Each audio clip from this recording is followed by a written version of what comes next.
Special guest ആയിട്ട് നമുക്ക് അജു വർഗീസുമാണ് ഉള്ളത്. അപ്പൊ നമ്മൾ പ്രത്യേകം ശ്രദ്ധിക്കും, നമുക്ക് ഇവിടുന്ന് ഇൻഫർമേഷൻ തരുമല്ലോ.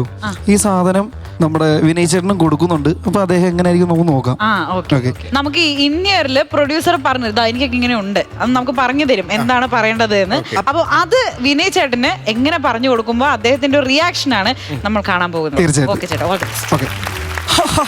എല്ലാ മാന്യ പ്രേക്ഷകർക്കും ഐറ്റമേറിയിലേക്ക് സ്വാഗതം. എന്താണ് സാർ? എന്താണ്? സോറി ലൗഡിൽ സംസാരിക്കണം. ഒന്നുകൂടെ.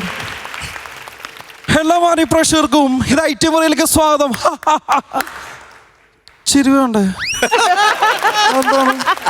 അല്ല എന്നെ നല്ല ചിരിയായിരുന്നു. വേണ്ട, നിങ്ങൾ ഒന്നുകൂടെ. എല്ലാ മാന്യ പ്രേക്ഷകർക്കും ഇത് ഐറ്റമേറിയിലേക്ക് സ്വാഗതം. അപ്പൊ നമുക്ക് നമ്മുടെ കാര്യക്കാരെ നോക്കാം. ബിജുക്കുട്ടൻ ചേട്ടാ, ഹലോ. അതുപോലെ പ്രചോദേട്ടാ, നസീർക്ക, നമുക്ക് തുടങ്ങിയാലോ. എന്താണ് സാർ, കഥ പറയണോ? അല്ല, എൻ്റെ ഒരു കഥയുണ്ട്, ചെറിയൊരു കഥ. പെട്ടെന്ന് ഇറക്കാം. പ്രചോദേട്ടാ, ബിജുക്കുട്ടൻ ഞങ്ങളോട് ഞാൻ വേണ്ടില്ല.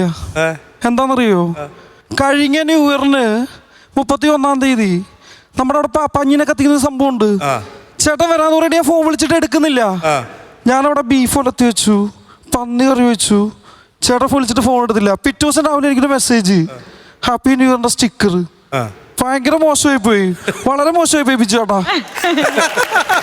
എന്താണ്, കഥ കൊള്ളില്ലേ? എങ്കിലും ഞാൻ അജു വന്നിട്ടുണ്ട്. അജുനെ വെൽക്കം ചെയ്യാം. അപ്പൊ നമ്മുടെ ഇന്നത്തെ സ്പെഷ്യൽ ഗസ്റ്റ് അജു ആണ്. അജു.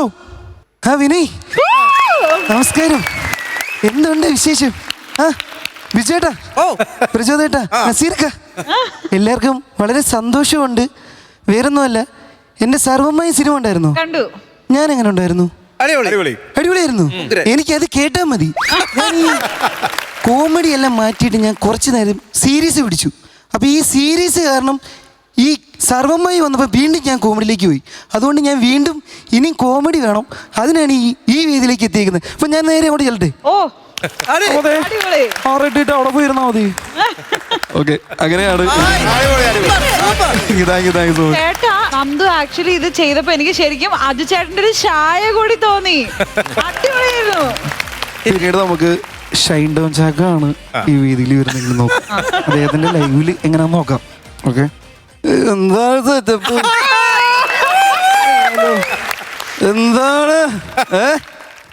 എനിക്ക് മനസ്സിലായി നിങ്ങളെന്താണ് നിങ്ങൾ നോക്കിയിരിക്കുന്നത്. എനിക്ക് മനസ്സിലായി. ഞാൻ എന്തെങ്കിലും പറഞ്ഞിട്ട് ആ സാധനം പോയി ചന്ദ്രനിൽ പോകുന്നല്ലേ? എന്നാ ഒരു സംഭവം ഞാൻ പറയാം. ചന്ദ്രനിൽ ഒരു മനുഷ്യനും കാലുകുത്താൻ പറ്റില്ല. ചന്ദ്രനിൽ ഒരു മനുഷ്യനും കാലുകുത്തിയിട്ടില്ലെന്ന് മനസ്സിലായില്ലല്ലേ? ഇവിടുന്ന് ഒരു സാധനം നേരെ റോക്കറ്റ് വിക്ഷേപിച്ച് അവിടെ പോയി. അവിടുന്ന് അങ്ങനെ തിരിച്ചെങ്ങനെ വരും? എങ്ങനെ വരും? ഞാൻ പറയുന്നത് മനസ്സിലാവുന്നുണ്ടോ? മനസ്സിലാവുന്നുണ്ടോ പറയാൻ മതി.